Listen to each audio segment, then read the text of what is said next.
I believe it is live now. That's what Zoom is telling me. Okay, now it's redirecting. Wonderful. I think it's working. Okay. So, tonight on A Stationary Snack, Conversations with Carmen, we have my friend Sayward Grindley. Sayward is, I'm going to read my notes because she's got a new position. Sayward is, oh, that's not the right one.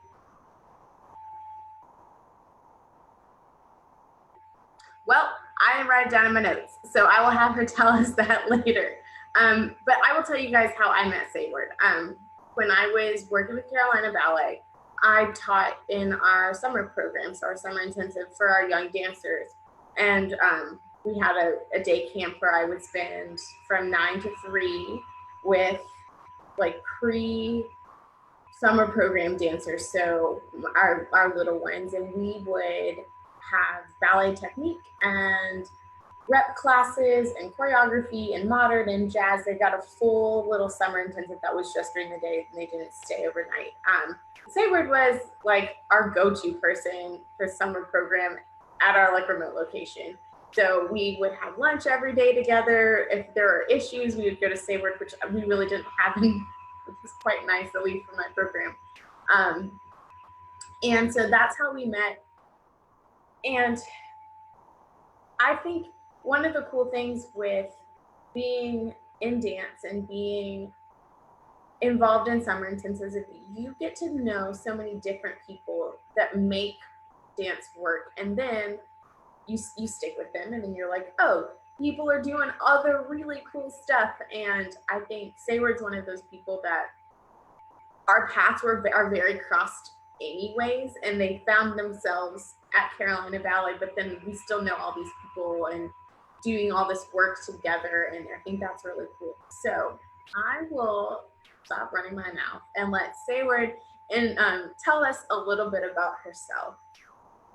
Well, most recently, I've been teaching at the university level. So I've actually been at 3 universities this past year, and was teaching all sorts of dance classes, dance education classes, some of them on location, and some of them I was already doing remotely before all of this COVID-19 stuff started. And then, like Carmen said, I just started a new position. This is my second week working for the North Carolina Department of Public Instruction as the K-12 dance and visual arts consultant. So I get to kind of help mentor and guide all of the dance and visual art teachers across the entire state, and help with writing curriculum and giving them ideas and tools and resources and things that they can do in the classroom. So that's what I'm doing now, transitioning from teaching and being in the studio myself, and driving to 3 different locations and different colleges has already been a big shift, but it's exciting. Yeah. That's really cool. So I was going to ask like things that you like most like about work, but I think I'd love to talk about just kind of where you and I also see dance going in the future, just because we have worked together like in person, and then we have both experienced this remote teaching, remote learning, and even for like not only in like an education setting, but like in big companies. Like for instance, our company, we're all doing these different little shows to engage with our community. And so I think a conversation about where's dance going, where can we take dance, is really important and interesting. Yeah, I mean, I think at the university level, we were all thrown a loop when we had to move everything online. And I think originally there was a lot of concern with how are we going to still do our classes. But through lots of conversations and collaboration and working off of other teachers and the students, there's really a lot of creative ways to go about it. And it's kind of exciting that there's all this new technology and there's new ways of collaborating with people just like this, that we wouldn't have probably done before had we not been pushed into these situations. And I know for a lot of my students, I would give them sort of outlines of class options that they could do for themselves at home. And at first it was really difficult, for them to try to figure out how to have that self-motivation without the peers around them. But after a while, after a few weeks, they started to say how much they actually appreciated learning to listen to themselves and listen to their bodies and their needs. And they felt like it was actually a really great tool for even when we do go back to in-person instruction, for just being more self-aware and knowing that when they go out on their own and, are living and auditioning places, that they know how to give themselves class at home and they know how to work through things, and they don't have to rely on going to take class and not having enough funds to do so, or, so then it kind of gets rid of some of the obstacles that they were thinking they were going to end up facing. So I don't know, that's one of the things that I think has been positive out of this. How about you? Really interesting that you say that, because I think one of my biggest things that I learned when I first started dancing professionally was I didn't know how to give myself class. I had always taken class from somebody. I took, in college, I did take teaching ballet classes. So we learned class order and different techniques and all of that, but I had never really given my own self class. And it was really hard. I remember we did okay, teach a combination, and that one combination, and it was supposed to be in an instance where nobody knows ballet, it's complete beginners. And that was the hardest thing I've ever done. And then getting into professional company, when you have a show in some places, when you have a show at 8 and you also had a 2 p.m. show, there's one warm-up class and that's at noon. And you don't have another one before your late show. And if you're not in the first show, you had a class 8 hours before you're supposed to be on stage. And you can't do that. That's not an option. So it was really a learning curve for me to figure out, well, how do I give myself my own class? Or how do I give myself class backstage on the boom, where you only have between the 2 wings and this little thing of Marley, I guess. But yeah, so it's really hard to find those positives sometimes right now, because you're like, do I really want to move my couch again? No. Right. Yeah. And I mean, and some of the activities I would give them, it even involved going outside and doing something, in their yard, or looking at things a little bit different, going on a walk first and then doing an improvisational task in response to that. So I think they were really surprised that even though they were ballet classes, that it wasn't always specific, ballet technique tasks that I would give them. And that way they could sort of think outside the box of really what is training. It's so much more than just these physical exercises, but you really have to know how to get into the mindset and learn to listen to your body, trust yourself, trust your instincts. So it became sort of this overall practice of well-being and knowing how to train yourself, which evolved. We didn't go into it planning that, but over the few weeks, it sort of came out of that, realizing that they were getting so much more than just ballet technique. And I would have them write a lot, and I think that combination of the physical movement with journaling and writing and processing their feelings really made it into almost this social emotional component of wait, I'm doing this also for me. Why do I do ballet? And they kind of had this realization of remembering why they dance and why they train, and that it's supposed to bring them joy, not pain or fear or trauma. It's supposed to be something that they go to as a safe place. And so how do they create that for themselves in whatever space they're in, and make it a place that that they can continue to come back to feel safe and at home. And I love that you have sent them outside, because I know as an artist myself, I don't like, and I just talked about this earlier, I don't like people to see my process. I only want anyone to see the final work. The process is very like sacred and vulnerable for me. So Personal, yeah. Yeah, it's like no one wants their mistakes like broadcast everywhere, but with dance, like that's what you have to do in a sense. And to take that outside, because I know we've been like recording things, and where did I was like, there's no room in my living room. I can't get an angle that's far enough away that you can get the whole room. And I've tried to move my couch into the bedroom and it doesn't fit. So I'm like, I can't. I was like, I need to go outside, and that's the last place that I want to go to dance right now. Like, I don't want my neighbors looking out their window and seeing me dancing in the grass, even though that like inherently that's like a beautiful thing to just go outside into nature and just dance. So that's like really cool and really a wonderful challenge, because that's something we don't really like to do necessarily. But I think I've also seen that a lot. Like a lot of people are like, there's no room inside. Let me take it outside, and if there's mistakes, then they are.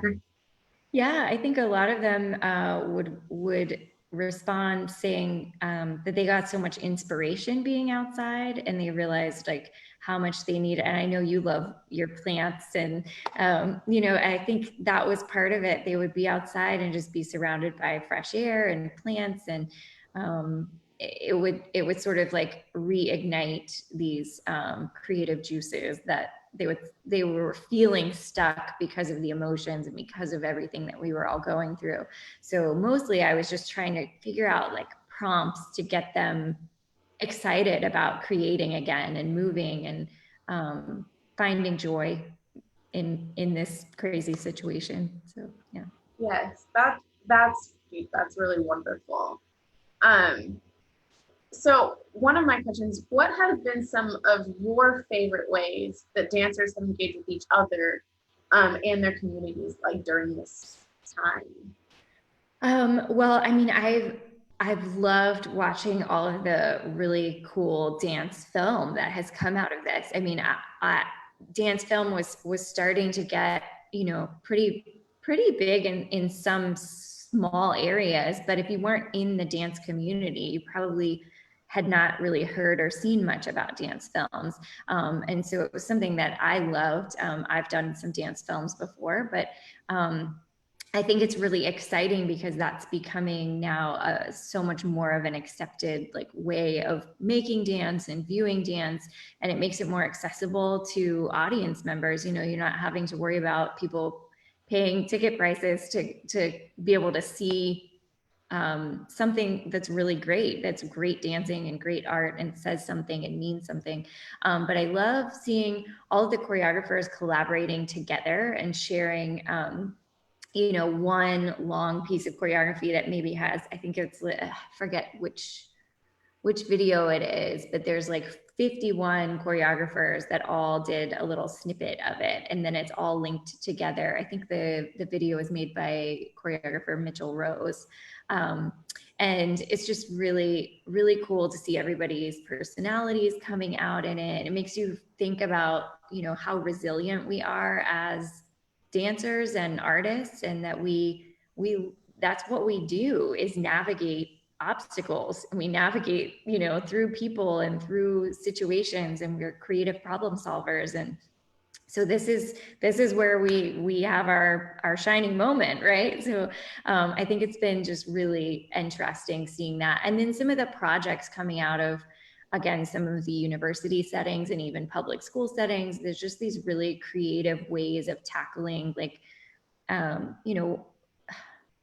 how do we create dance and how do we share it? So there's different ways to do it. I was on faculty at Elon University, and the seniors, they had been working all year to create their final thesis pieces, which were group dances. And then all of this happened, and they had to completely reimagine their group dances as solos on themselves and then film it and edit it and just like reconfigure the entire thing based on still all the research that they had been doing and everything that they had been planning.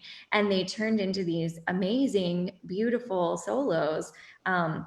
And some of them did like this crash course in, you know, filming and editing. They had never had to do any of that, and they had their iPhones, and that was about it.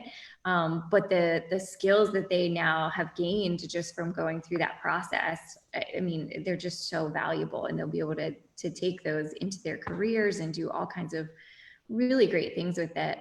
So I think, you know, it's just about seeing all of the amazing things that can come out of a situation when it doesn't go as planned, which is what we do in choreography every day, right? And what we do in class when a step doesn't work or when it's, you know, something's not clicking, we have to figure out what do we have to do to fix this and then to make it work instead. And so it's just looking at it, you know, I like to say it's like we're putting on a different pair of glasses, right? We're looking through a different lens. So we might view it a little bit different. We might see something different that we didn't notice before, but it was always there. So we're just looking at dance, at ballet, at training, at all of that just through a slightly different lens right now. And I think that's exciting because how many times do you walk by the same spot and then it's not until that 20th time that you're like, I didn't realize that house was blue. Like, you know, it's just because you're actually paying attention to it and noticing it, that's it, it makes things a little bit more obvious. So I don't know. Yeah. So like that's because we actually, so our company has partnered with one of the local art school here, and we have like a mentor, and they have these high schoolers have an opportunity to ask a professional dancer questions about their career and struggles that they have. And I think I'm a huge advocate for mentorship. I love having a mentor. I love being a mentor. So like for me, I'm like, ooh, yes, I get to like talk to somebody about the not only like the beautiful things about dance, but like she was like, do you ever feel like you have physical limitations? I'm like 100%. Like, yeah, like sometimes I think people see ballet dancers or dancers in general as like these superhuman people, which I believe that we are, but we also have like our own limitations. Like I'm very muscular, not super bendy. So like I'm like, yeah, I try to find a happy balance between the two because there has to be this balance, but also there's another ideal. So like you're fighting like ideas of what is and then what you are and all of this. And I'm like, I love being able to just be honest and say that that's part of being a dancer is, like you said, navigating through these issues or these things that we're like, well, I'm not quite sure what the answer is. So we're gonna figure it out together or whatnot. And I too have loved so many ballets being available, so readily available. Um, I'm not sure if it's still on, but I know Revelations that Ailey had Revelations. And again, if it's still on their website and you've never seen Revelations, watch it. It's just, I sat on my couch and just like wept because it's so beautiful. And any opportunity that I have to see them perform live, that's something I will go out and do because I know what I'm going to see and I know it's going to move me. But then I realize it's making available so much that isn't available to everybody. And that I think is a beautiful thing. And Yeah, yeah, I was going to mention, you know, a lot of, you know, I had to be practical. I was teaching 7 university courses between 3 universities. You know, it's like I have 3 kids at home. I've got to be a little bit practical about how much I can actually physically do. And I knew that I could not like do a live class every single time. And so giving them these lists of sort of options and tasks that they could do, a lot of those included ballet classes with really famous dancers and teachers that are now accessible. And they're going, when else am I going to take class with Alonzo King or Wendy Whalen, or, you know, like, when else do I have that opportunity? And so it's just, I think that was another thing that was really amazing, is that they had this opportunity to really dive into some of the teachers that they were the most interested in, or that they've always wanted to try a class from. And they could kind of dabble a little bit.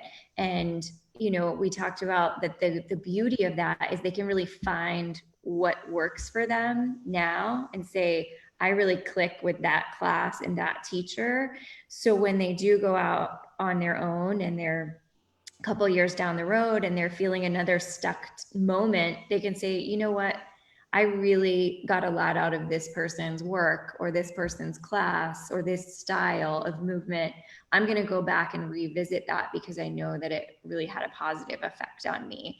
And finding those things that they know really inspire them and work for them, I think is really important. You know, I also am a visual artist. I know you do a lot of art as well. And I tend to, you know, if I'm injured or I can't dance or I'm confined in some way, or when I've been pregnant, you know, I tend to draw and sketch a lot during those moments because I find that that's my like safety space to go to and feel that creative inspiration. So I think anything out of this that can contribute to that has been a benefit. So again, taking classes with people that they would have never had the opportunity to, or seeing shows and performances that have never been published online before, and now they are. And like you said, always going back and revisiting, you know, or seeing Alvin Ailey or Revelations, that's something that, you know, inspires you and can always be this like, okay, I need a pick me up. That's what I'm going to do. That's what I'm going to go see. Yeah. Like you just watch that and you're like, oh, I'm done. Yeah, it just makes you, yeah. But yeah, so in all of those great positive things, I would love to know some of the things that you like maybe don't love, because I like have my things that I'm like not crazy about. Yeah, I mean, it has been a struggle. It has been difficult to be at home. I mean, from March 14th on, we isolated completely. We did not leave the house. So 3 kids, 2 in elementary school, having their own schoolwork that they have to also get through, which is sometimes, you know, 6-7 hours each worth of work. So trying to monitor what they're doing and make sure they can get online to their things, me trying to teach my classes and keep up with all of that. And then they're taking, you know, their recreational classes. So they have their dance classes on in the evenings on top of that. And we would have, you know, all day their schoolwork and school classes and school sessions and me teaching my classes. I mean, there were times when we had 5 computers in our house all going on different calls at one time. And sometimes our bandwidth just was like, it just couldn't handle it. And we had to be honest with, you know, we have a lot going on right now and it's just not going to keep up with it. So, you know, a lot of that has been difficult, and trying to explain to younger children why they're not going to see their friends for a while, or why, you know, they're not going to see their teacher again. They had a hard time at first just processing that and understanding. They kept thinking it was like a long vacation, and when are we going to go back, and when we go back to school, and when we go back to dance, and, you know, so having to have those conversations over and over until it set in, and then the emotions of that and those waves of grief. I mean, I really saw it with my college students and with my children, all, you know, all levels. There really is a collective grieving that has been happening. You know, this knowing that something that I thought was going to happen is not going to happen, and grieving that loss. And there's really those stages that we've all been sort of going in and out of, has definitely been really difficult across the board. You know, I think I've seen it more more even with my students that were willing to share and write that in their journals, you know, very openly about the difficulties that they were having, just with that grieving process. I think that's been the hardest thing. Yeah. So at the very beginning, when we were like, okay, we're not going to be in the studio, I was like, let me teach from like Instagram Live. And I was like, but that'll be fun. And I thought that I could do this for like 2 straight weeks, because at that point in time, like it was like March 1st of mid-March, it did seem like it was going to not be that long, I guess, or like the magnitude of everything had not sunk in. And so I was like, okay, that'll be easy. I'll just teach these 2 weeks. And I think I might have taught 4 or 5 days total, spread out between those 2 weeks, because I didn't realize how incredibly draining it can be to do dance alone. And that sounds kind of weird, I think, to maybe somebody listening outside, because dance, when you're dancing, is you moving, and then sometimes there's groups of people, but like you're essentially by yourself a lot of the time.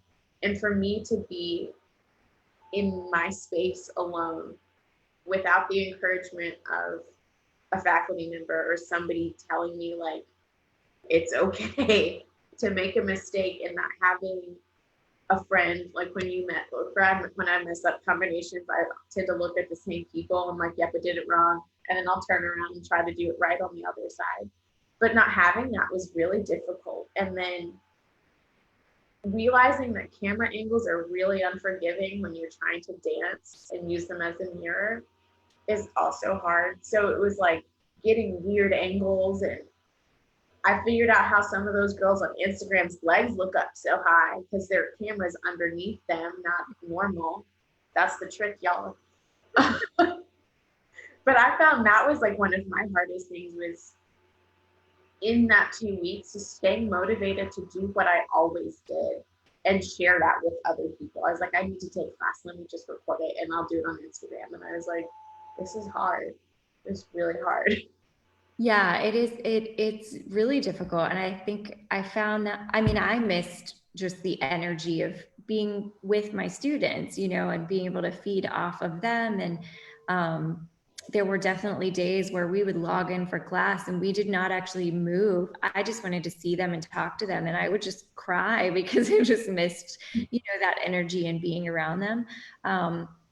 But I think over time, they started to learn, and I started to learn that we had built that community that was still there, even if it was a longer distance. And so how could we still find ways to connect with each other and tap in? And they would figure out how to, you know, do a Zoom class or a live class together with a buddy, so that they felt like they were there, or they would FaceTime their friends while they were doing it, so that they had that sort of like community feel.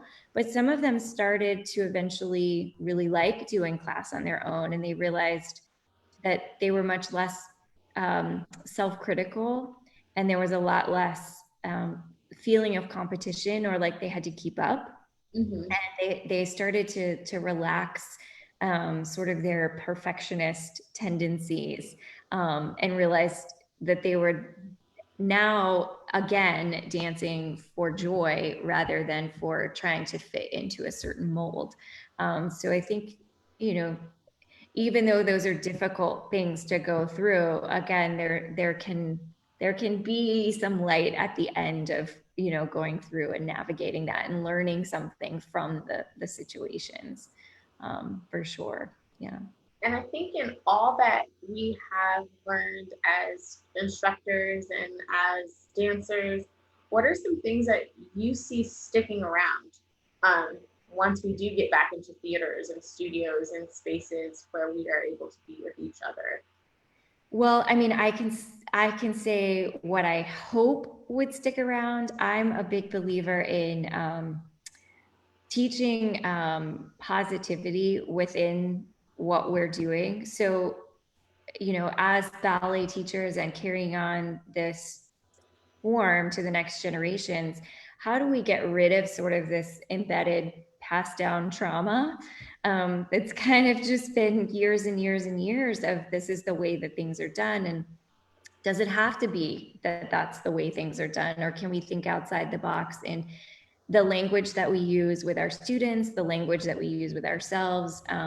Yeah, I do a lot of research on language and just how we can reframe things to the positive or affirmative way of saying it. So even when talking about yourself, I do this exercise with students where I say, think of something that you think you're too much of, or somebody else tells you you're too much of, right? So it could be like, I'm too emotional. And now change it. It's the same thing, but change it to a positive or affirmative way of saying that characteristic. So I'm not too emotional, but I'm empathetic, or I'm perceptive, right? Or I feel deeply. So how do you take it to now be that thing that you think of as a negative is actually a positive, that you have that, right? And so that's something that I strive for when I'm teaching, and I try to really model that and encourage that with my students.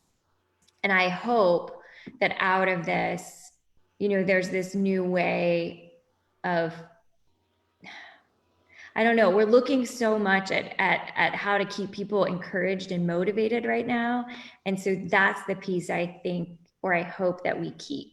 When we go back into the studios, let's keep encouraging each other. Let's keep motivating each other. Let's keep like those spirits high. What we've been trying to do this whole time, like let's keep that at the forefront of why we dance, right? Because it brings us joy. So keep remembering that even when we get back to the studios. I also think, there may be shifts in just how we approach things. I know even my kids' studio, they're doing sort of like a hybrid model of classes now, where they might have some kids come and do class in the parking lot where they're in parking spots and they have their own like assigned spot.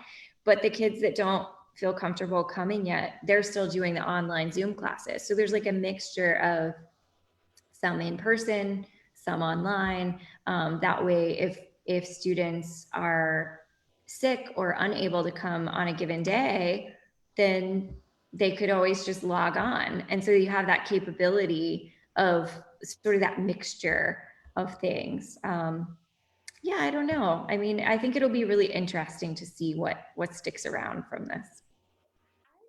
Because I've been curious, because we kind of briefly mentioned it earlier when I was asking you to be on my show. But I think like things like this, I truly love having these like weekly conversations with people. And it's something that I'm like, as an audience, people don't really get to know who we are as dancers. And I think this is me. Bright colors. I love dressing up. I love my plants. I like decorating my space to feel homey and comfortable and to be unique. Or I guess it's not unique is such a funny word, because it's like these chairs are not unique. I've seen them many places, but they're like mine.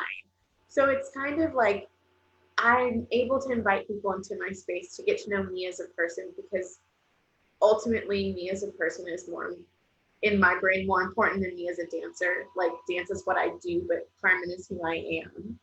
And so I would love to see things like, I probably wouldn't have the energy to do it weekly, but like something like, hey, let's have a conversation with a dancer and someone from the community, or just like get to know who you're seeing on stage on a personal level, because then when you go see them again on stage, you're seeing somebody that you related to and that you've connected with. And that experience of watching somebody dance is really beautiful, even more so than watching that person as a stranger dance, because you don't know anything about them. And then they're moving you, and then you do know something about them. And it's like even more relevant to what you're seeing from your artistic standpoint. Yeah, I actually, the last few weeks of my classes, I was able to have conversations just like this with my classes, and invited in professional dancers from all over, or directors or choreographers, even some actors that are, you know, working in movies. I had another colleague that, you know, she's in a role on Broadway right now and just got nominated for a Drama Desk Award. And she was like, yeah, I'd love to talk to your students and all about like the audition process and working with all of these choreographers. And, you know, it's just, when else would they have had an opportunity like that to just ask really specific questions about that process? And I would hope, you know, a lot of these professionals are going, well, I don't have a whole lot that I'm doing right now, so I'm happy to do this. So I would hope, you know, even when things pick up, that there's still that generous spirit of wanting to like give back and help, which I think there will be a lot of that. I think this is like becoming more and more contagious of, yeah, I want to help this next generation and I want to like give feedback. And I've had some college students and graduate students that have asked to just do a Zoom call with me just to ask like career advice and next steps for them. And, you know, these kinds of things I think really should continue from this. This is a great like networking and marketing tool too. You know, those students got to meet some choreographers and artistic directors that they may go and audition for in a year, you know, when things open up, and they've gotten to talk to them one-on-one and hear their perspective. And like you said, maybe if they go see their show, right, they're going to be like, wow, I actually got to talk to this person, and feel like I got to know them.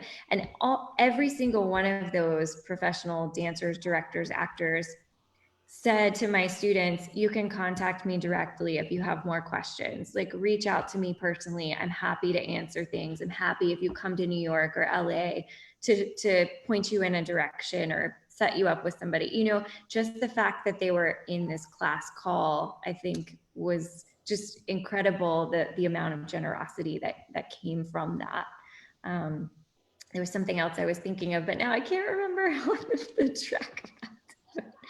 Yeah.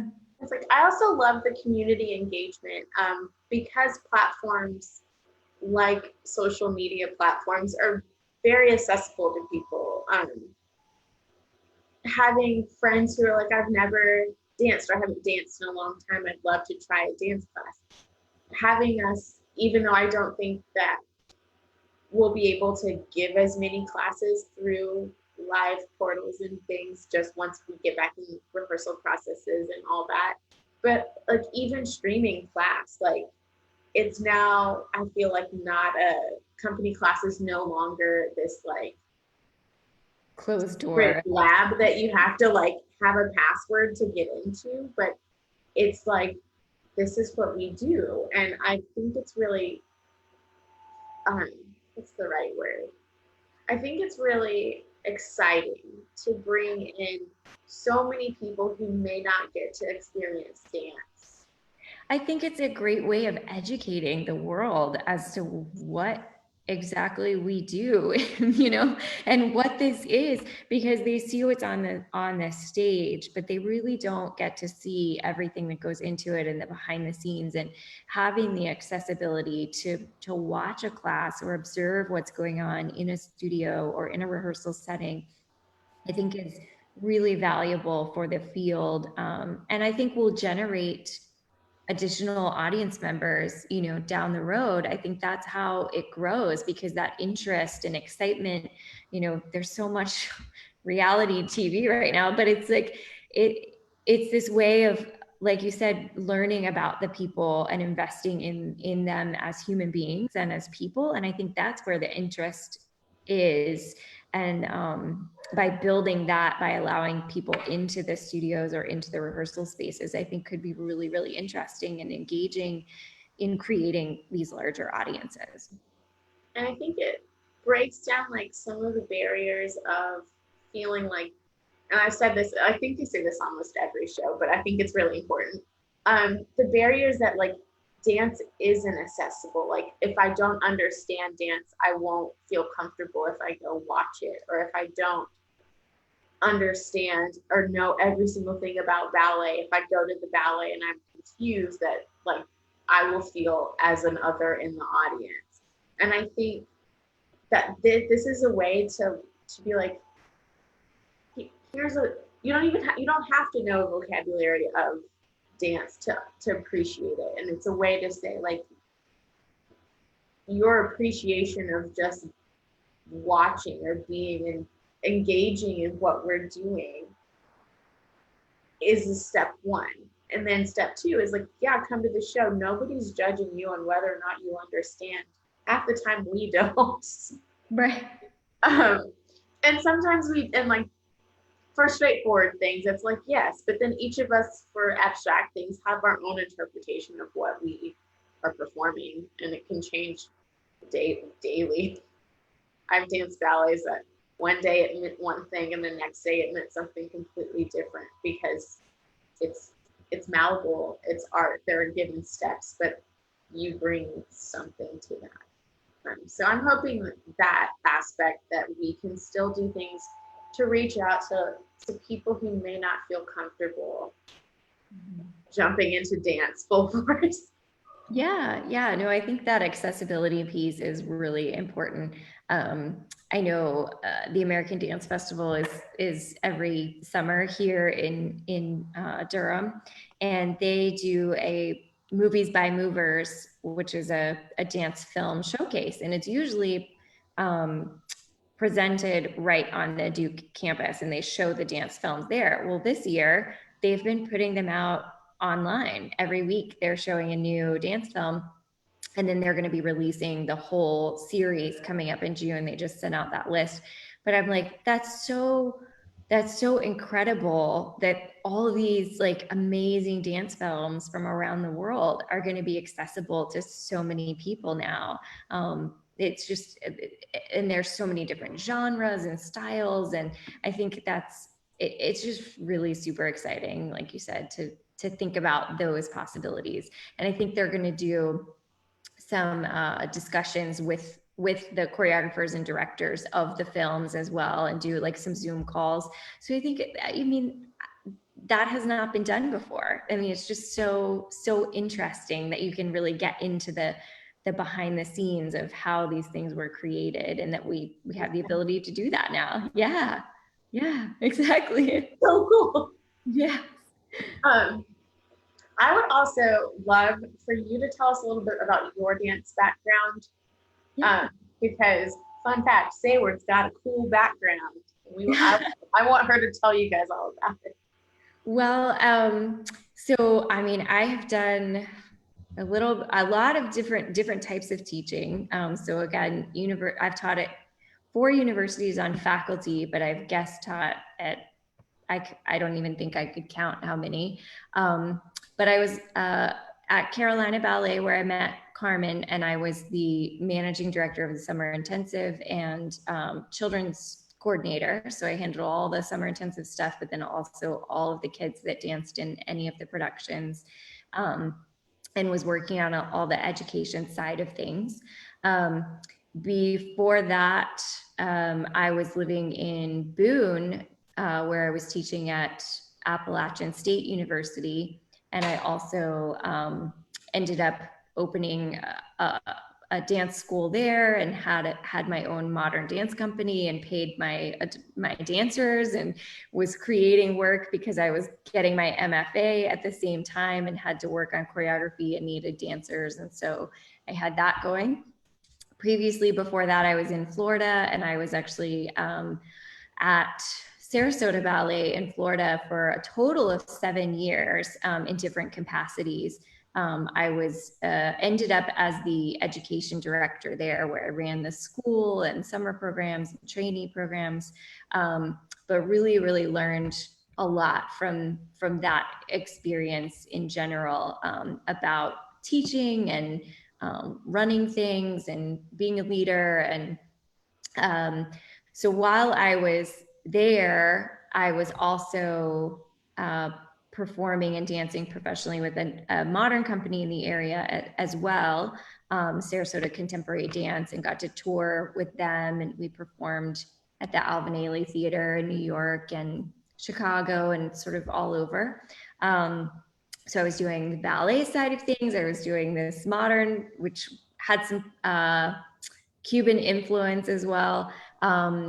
And then I also, for 3 years, taught in the public schools down there. So I was also teaching public school dance and running programs there. So I was sort of like all over. But by the time I finished the last 4 years, I was there primarily doing the education director position.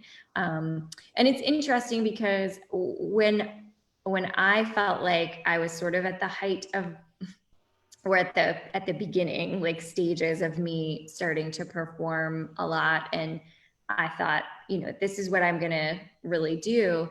I actually fell down the stairs in between teaching classes and broke my foot. Had a plate, 5 screws put in, and pretty extensive surgery where they had to take bone marrow from my hip to put in the place. And I didn't walk for 7 months. And so I was teaching at that time 26 classes a week. Wow. And had to do that from a chair for the remainder of the season. So I remember kids, at the end of the season in May, when I finally got off of crutches, there were students young enough that did not remember me without crutches. And so they were really concerned that I was not walking with my sticks. They were like, "Where are your sticks?"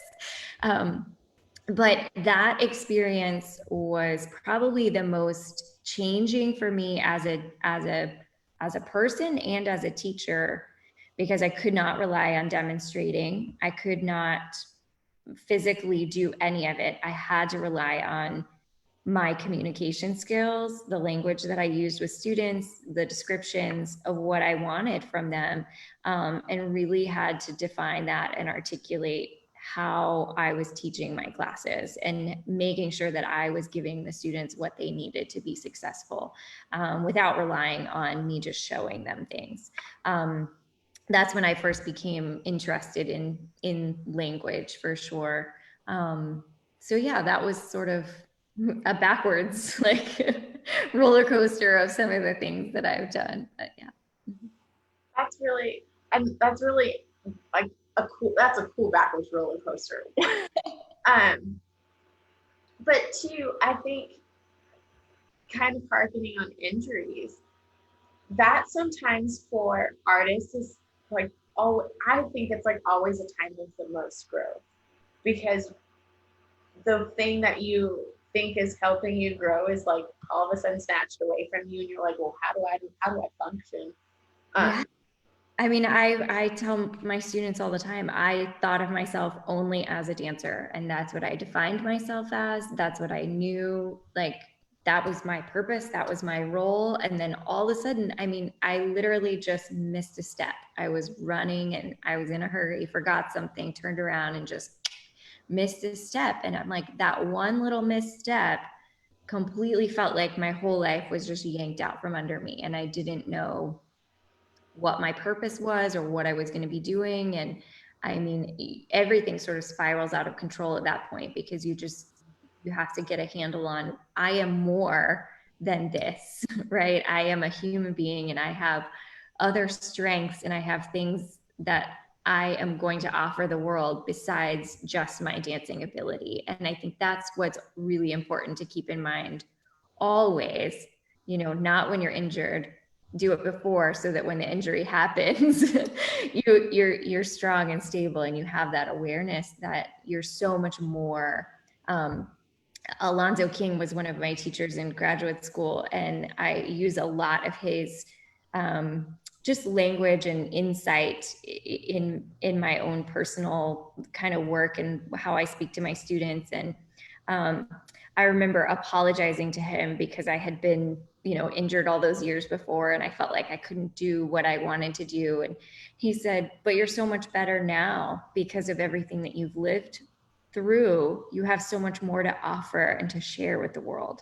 And it just made me realize, how important that is to keep that in mind. And he also talks about, with your dancing, how can you share or show humility and generosity and compassion when you're dancing. And so to really think about embodying those words, I think are just brilliant. Like, I am compassionate, and that's what I'm going to give you with my dancing, right? It's because it's a human quality that I possess, not because of this outer shell that I'm going to show you. Yeah. So that's, yeah, he's just somebody that has personally affected me a lot. So. That's a person that I'm like, what words do you have that he told you? Please tell me. But yeah, there was another thing. Oh, so for me, you speak a lot about language and the language that you use with your students. If any of my students are watching, they know that that's one of my biggest things. I'll sit in the front of the room and be like, hold on, I need to find the right words because I want to tell you something, but I need you to hear my words and not misinterpret them, or like I need to find the right words to tell you so you can figure this out for your own body or for your own self. Just from my personal like training, a lot of times the wrong words were used for me, and I spent a very long time trying to change what my body was in a way that it doesn't change, and then realizing at like mid-20s that wasn't the right wording. Like I have, you can see my little skeleton.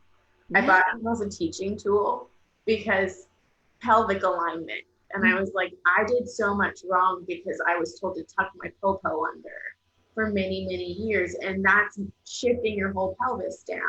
Yeah. And when I would go like this, they were like, we don't know what you're doing. And I was like, well, I'll bring my skeleton and I'll tell you exactly what I want you to do, and not without using crazy words or not using the wrong words, because I don't want you to try to tuck your bottom under, because it doesn't tuck under, it's a muscle. Yeah. It's not going anywhere. Exactly. Another big influence of mine recently is Bill Evans. I took a workshop with him last summer that I had gotten a scholarship for, and he talks a lot about that in the use of language, and he uses a skeleton in class and goes through like everything. And he said he did his dance training actually at a pre-med school, so he was taking anatomy classes with the pre-med students, and but he would say all the time, if you don't have the right language, if you don't know that it's going to promote positive growth, it is better to say nothing. And just, it's better to just not say anything unless you know for sure what you're going to say is going to benefit the student. Mm-hmm. So I think that is something that I'm very conscious about now, how we phrase our corrections and what we give the students, and our explanations and our imagery, and using those anatomical references, I think, are really important. And they can pick that up at an early age. It's really important to start teaching that young, so that they do have some body autonomy and they understand, like, this is the way my body works and this is what it should feel like, and it should not feel like this. I think all of that is really, really important, and sort of allowing anyone that comes in through our path that has some of those negative associations, being careful and aware of what can sort of like trigger a body to respond to that previous experience, I think is really important for us as well. Because also it's hard to unlearn those things. Like I'm very open with my students. I'm like, I have a lot of these like things in my head from when I was your age and younger, and it's really hard. Like, those are 15-year-old things in my head, and I can't get them out. Like, you'd think it would like filter itself. It just like deeper hollows in, and I was like, I don't want you to be as critical of yourself as I am of me, because I know that's not healthy and I know it's not a positive thing. So I'm going to build you up so high that like you understand, and like find that great, like you were saying, find that joy in dancing, because it's supposed to be joyful. But let's go to these rapid fire questions. It's getting time. Because you're also an hour later Yeah. So I'll let you go sleep. So talking or texting? Texting. Would you rather be able to speak every language in the world or be able to talk to animals? Ooh, probably talk to animals. Invisibility or super strength? Invisibility. Is it wrong for a vegetarian to eat animal crackers? No. Scale of 1 to 10, how good are you at keeping secrets? Oh, I would say 8. Dawn or dusk? Used to be dusk, but now it's more dawn after 3 kids. Place you most want to travel? Place I most like to travel to? Hmm? I would love to go to Europe. Yeah. Let's see. Favorite childhood TV show? Ooh,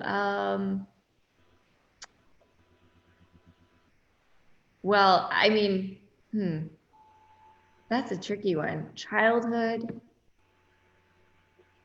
I used to watch Full House a lot, and my kids are now watching it, and they watch the Fuller House now, and so we've been watching like all of the reruns again, and that's been fun to kind of revisit that. Yeah. My middle sister actually lives outside of Los Angeles now, and she got to go to the taping of the last episode of Fuller House. Oh wow! She's gone to a few tapings. She's like, yeah, I'm just gonna go. There's a taping today. I'm like, whatever. Nuts. Yeah. Favorite season? Ooh, spring. Cake or pie? Ooh, that's a tough one too. Probably cake. Mm-hmm. Have you ever worn socks with sandals? Yes, I think in college, on the way to like modern dance class and rehearsal, I just need to get there fast and keep my. Yeah. Why can't we tickle ourselves? Because we know that it's coming. What's the best age? Ooh.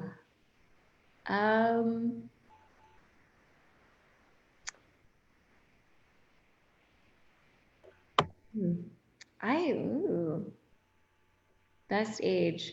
I think 40s are going to be fantastic because you're not going to like, I don't know. I feel like, yeah, I feel like that's going to be great. But the best age to watch for me, I love like when my kids are like 2 and then when they were like 5 and 6. Those are my favorite sort of ages for them. Teaching my pre-ballets. I love my little 5-year-olds. They're just so precious. Mm-hmm. They're like messiness. Yep. If Voldemort offered you a hug, would you accept? Sure. Would you rather cuddle a baby panda or a baby penguin? Ooh. Probably penguin. They're smaller. Would you want to live forever? No. I read Tuck Everlasting. That did it for me. I was like, ooh, that doesn't sound fun. Yeah, no, I don't think I think do my time and then I'm good. Big dogs or small dogs? I have one of each. Ooh. Yeah. How many hours of sleep do you need? Sleep is my love language, so I I need at least 8 usually to function. I don't always get it with children, but I do. Yeah, I am much more pleasant to be around when I have at least 8 hours of sleep. I need to let you go. What's your favorite carb? Bread, pasta, rice, or potatoes? It's a tough tie between bread and pasta because I usually eat them together. I also give everyone the option to rank those carbs in their favorite order, so you don't have to pick one. Yeah, I mean, they're all pretty high up there, but yeah, we do have pasta like every couple of nights here when, especially right now, like it's easy. I'm like, it's 88 cents a box and it lasts us like 2 meals for the 5 of us. So Yeah. Pasta's pretty solid. mhm. Stale Sour Patch Kids or fresh circus peanuts? Ooh, probably the Sour Patch Kids. On a scale of 1 to 10, how good are you at wiffle ball? Oh, 0. Anything hand-eye coordination, it would be a 0. How many cups of coffee do you drink a day? Usually 1 in the morning, and then if I'm really struggling, I'll either have a decaf later, or like really struggling, I might have 1 more, but no more than 2. What's your ideal outside temperature? 75. Favorite type of muffin? Lemon poppy seed. On a scale of 1 to 10, how hot do you like your shower water? 9. If you were given an all expense paid trip to Cleveland, would you take it? Sure. Yeah, I like visiting new places. When people stand up for a standing ovation, are you usually one of the earlier people to stand up or one of the later? I'm usually one of the earlier. If I see someone else stand up, then I'm like, yay! And usually my husband's beside me, like, why are you standing up? And I'm like, stand up. If there's a spider in your house, do you kill it or set your house on fire? Oh, I'm usually the one that gets the spiders. Yeah, I don't always kill it though. A lot of times I'll like get a cup and get it and take it outside. The original question was, do you kill it or set it free? But I'm one of the people. I don't know if actually this is where I get on tangents.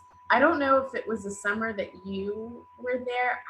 I can't remember, but there used to be these giant spiders, and when I say they're like that big, I'm not joking. At St. Mary's, that would just like inhabit the studio spaces in the summer. And one spider one day fell this close to a girl's nose. It just fell straight down. She screamed, I screamed, all the kids screamed, and I was like, who can get it? Because I certainly can't. So we put a coffee mug over it and left it in the middle of the studio, finished class. They just avoided the cup. The next morning we moved the cup. The spider was still alive under that cup. I don't do spiders. So we were like, someone's got to get it because I can't do it. I walked into my daughter's preschool to pick her up one day. All of the kids, like 14 kids, are crying. One teacher is like hiding in the corner, like, it's okay with the kids. And the other one's like standing on a chair, trying to like swat a chair. She's like, there's a spider. And I was like, do you need me to get it? Would you? And I got up and got the cup. I took it outside. And they were all like, thank you, mommy, for getting that spider. And they're all the kids stopped crying. I'm like, it's okay. I got this. Yeah, I'm that person that like has a full on, like if it's on my floor, I'll sit on the counter until it leaves. I don't do them. I can't handle it. It's sad. Polka dots or stripes?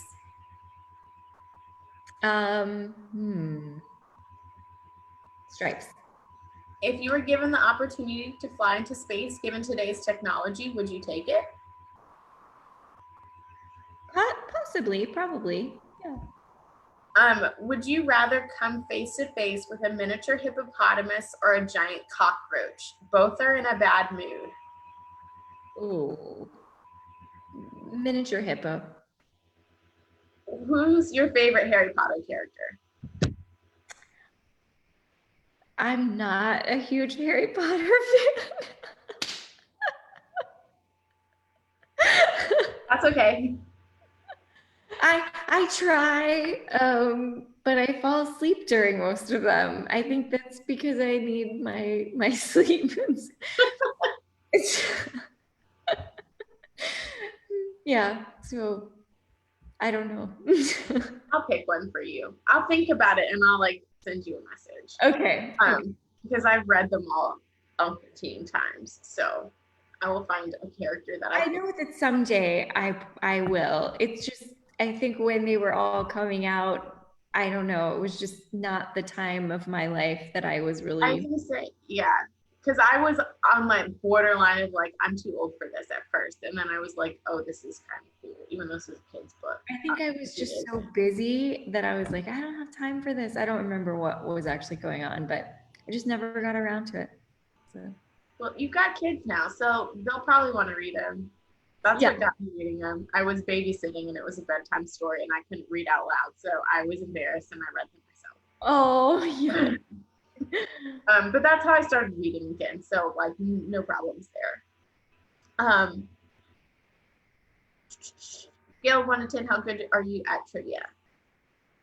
Um, well, I was going to say 3, but we have this game that we play in our family called Fibbage. It's on the TV, and my kids like to play it with us. They ask to play it, and I have gotten really good and win most of the time. But I've realized, I think it's because the questions start to repeat themselves, and I just remember the questions from previous times.